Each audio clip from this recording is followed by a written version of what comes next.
One quick question for you. So I know you talked about the difference between having a business development person and someone that's dedicated to doing RFPs. What would you say with respect to hiring a sales team? How do you hire a sales team in that business development approach? I think if you have like a commodity, like tiles or something, that's trade. But if you're doing a professional service, I think you should stick to business development and relationship building. Okay. So we're doing really good on time. We have about another 10 minutes, a bit and a half. Yeah. Yes, so I took some notes. And I didn't purchase the class. I appreciate the lecture, but from some standpoint, it has to be a practical standpoint also. Each respective firms inside here, I would assume, is of certain capacity in terms of revenue, employee, etc. To the young man mentioned earlier regarding proposals, response RFQ, the whole process is key. Most firms at a certain level cannot chase certain RFPs. They don't have the bandwidth. They don't have the capacity. They don't have the staffing to chase those RFPs. So as minority-owned firms, we are always behind. Yeah. As far as the business development is concerned, we don't have the capacity to chase that. If you're owner of a company, no matter if you go 2 million, 3 million, 5 million, 500,000, I don't know about capacity of each of the extremely firms. You are limited in terms of expanding. You are doing pretty much everything across the board. Yeah, but I'm at a point about emphasis, great. Yeah. But that came over time. Yeah. And even with an assistant on board, she is limited in terms of what she need to do. Mm-hmm. So she's limited in terms of what I could do to her marketing, sales, business development, everything is across the board. So you're going to survive based on what clients, et cetera, et cetera. Mm-hmm. Chasing work out there right now is the toughest thing to do. Yep. So that's just, have such a practicality here. Yeah. It's great for lectures, but at the end of the day, it can't be really execute. Yes, sir. And as the young man said to finish up, this crazy business man, they piece of that nature, change what you can just perhaps so you can fulfill. They said that out of necessity comes out the greatest strength. As mentioned before, you had made a team. You have to go to Amali pages. We have the time to perform the work, review the paperwork, submit the proposal, and it takes a lot of time. And we only have 24 hours on the days. What I have time in the last 4 or 5 years, and it's getting better now, is that social media can help a lot. If you have a TikTok account, Instagram, Facebook, in addition to LinkedIn, the reach that you get to potential clients is greater because as we are working, performing the work, our assistants on the job site are glued to the phones. So if you have a need for floor layer, shear-out worker, program, nutrition, whatever the trade you got, and to ask your assistant to look for it, or a big company asks the assistant in the office to look for it, they don't go to the NWE to find it. They go to the research and Google any of the platforms they utilize, and the algorithm will send your firm straight to them. One of the things that I do, I post at least 5 videos on my work per day, constantly, for the last 5 years. I have over 250,000 followers on Instagram, and I have over probably 12,000 videos. That's my daily routine. After I brush my teeth in the morning, 5 videos of the work being performed to hit the algorithm on the different social media, and I post them. Now that the AI is easy to post to all the platforms on one shot. So there's a marketing nugget that we just heard just right now. Wait. So, I love that. I'm jealous of your numbers. I only have 13,000 on my LinkedIn. So you're way ahead of me. However, I just want to say, please be careful of the videos and the pictures that you post. Make sure that they are OSHA compliant. I've seen some people get burned from that. Yes, Just a safety, like a safety. If you have a safety issue, then Yeah, you all did. Supposedly for fixtures. Now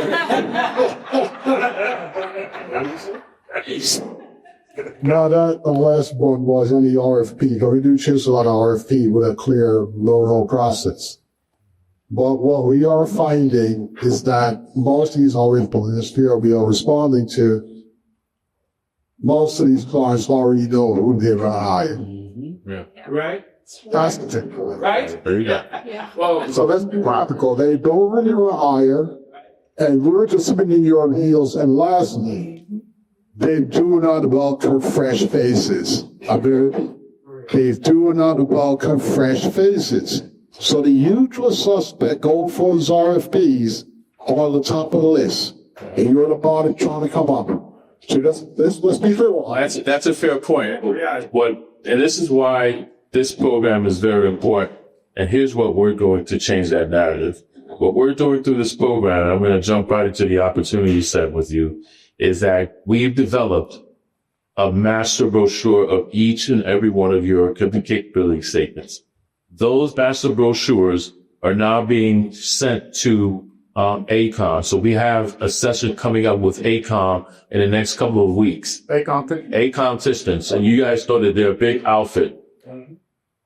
It starts with relationship. I've built a relationship with people at ACOM for about the one person that said, we believe in this program. We want to help your companies for 20 years, right? Some of your faces might be new, but my face is a well-trusted face with them.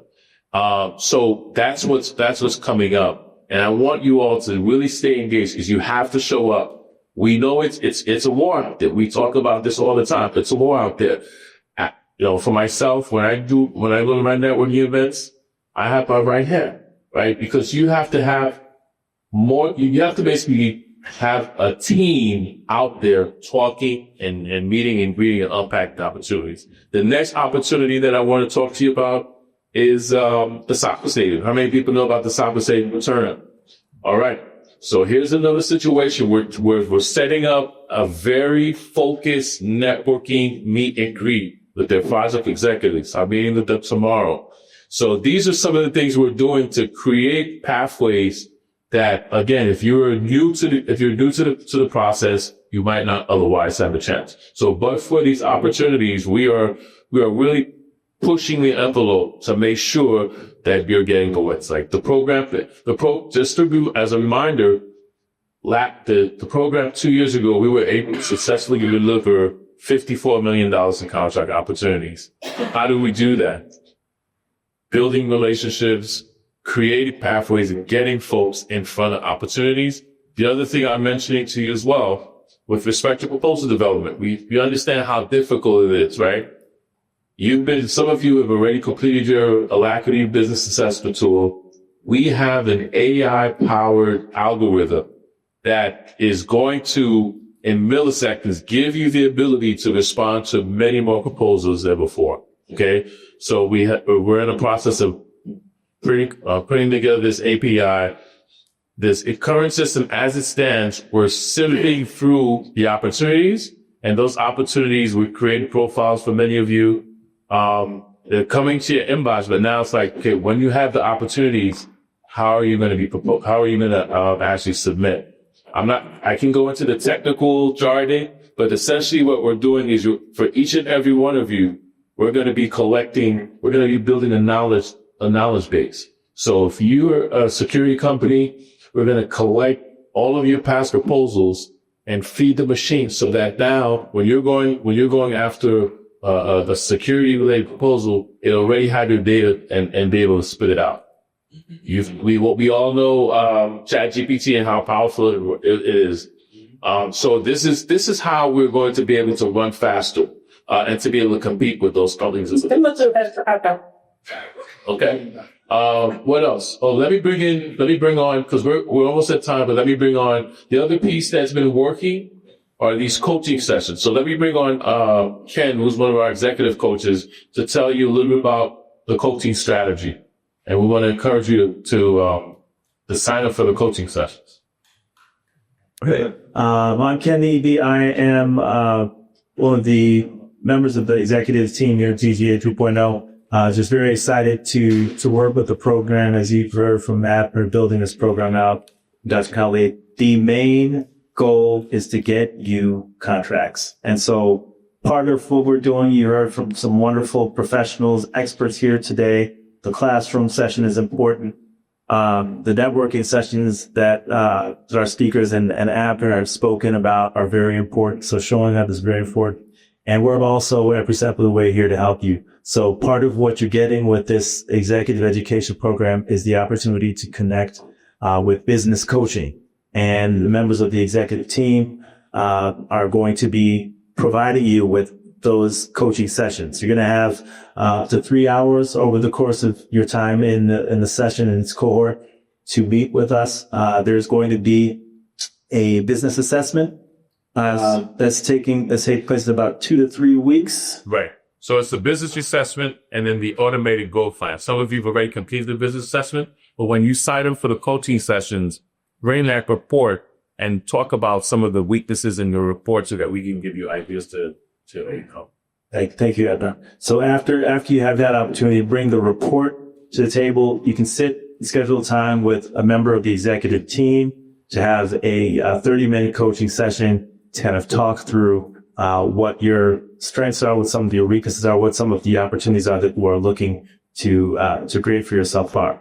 Very importantly, with that, as I said, getting you connected to contracts is important. So, Abner is a known quantity. He knows a lot of people.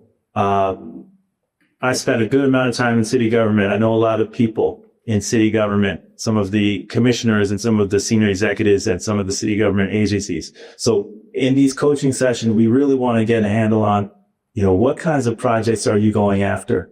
And how can we collectively, as a team, the executive team, help you get there? So we're going to ask you to do a little bit of homework. One thing which we want you to do is you can share this with us either by email or on the WhatsApp chat. We want each and every one of you to put together a list of 3 projects, 3 clients that you would like to go after and land. We want you to put that together and send that to us, the executive team.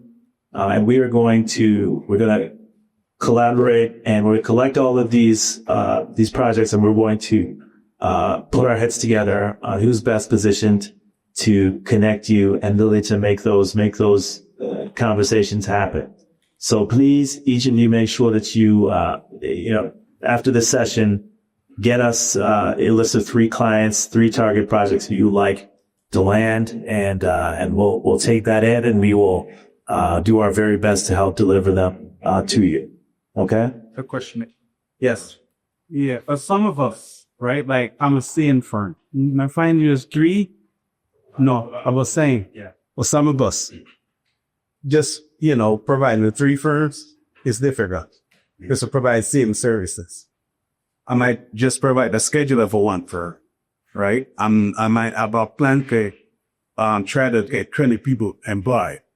But 3 projects only give me 3 out of the pledge. So like for CM firm, we're gonna need something more. And that's fine. So we're here to meet you where you are, and I'm imagining that distinction. And if you have the capacity to provide staffing for regular firms, then certainly you would want you to help us out. Some of these agencies augment the staffing. Basically, you just give them a scheduler or a project manager, and they work at full target and way. You're right. We also have another successful construction management firm in this room as well. So Rich Henry is also there. So maybe one of the things I would encourage you guys to do it, and I will say kudos to you all who have already started doing that peer-to-peer exchange in the group chat.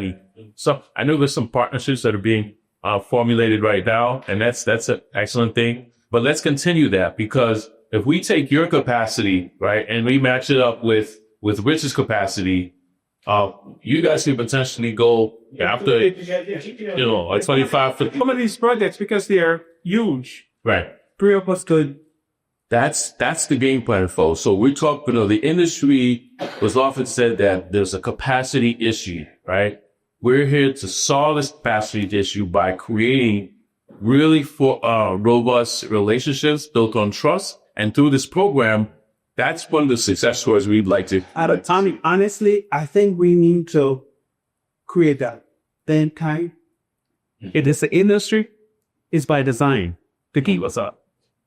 So we got to create it to be it. So I think you need to create that. Well, that's a big thing. It's just a big thing. I'm sitting at a world-class university, so you have to think. You have to think and now you're execute. So I'm saying this because we are 5 minutes past the time. So just everyone be prepared because when security comes to the door, we're going to have to make a beeline because they require extra. Did everyone get the email that I sent out? Yes. You did get that, all right? Please excuse the data dump. It was from last week. Some people didn't hit it. The stuff that's in red is expired, but the links will still take you to the agencies. Please take some time to look at that. To those of you who, if we're talking about bid packages, please, we want to talk a lot about making sure you are ready to bid so that you have the physical envelope and the digital envelope that has all the pieces that are in there so that when they start asking questions, you don't got to go running around. All the answers are right there. Please keep in mind that national average is 4 losses for 1 win. So if you don't do 5 bids, you will not win one. So just keep that in mind that you have to bid. You have to have that time to bid. And then someone said one other thing that they already know most of the time who they want to hire. You are absolutely right. Our job is to break the cycle. Right. And we've done it. We know how to do it. We know how to do it. We've done it. We've done it. We're here to bring the cycle, break down barriers. We're going in, no. Bring your Timberland boots, and eyes, and let's do it, guys. We're going to know that people were a loser and then have to change their mind because we blew them away when they heard them. So we're going to work it out. That's what we get for. All right. All right, everyone. Thanks a lot, and we'll see you next time.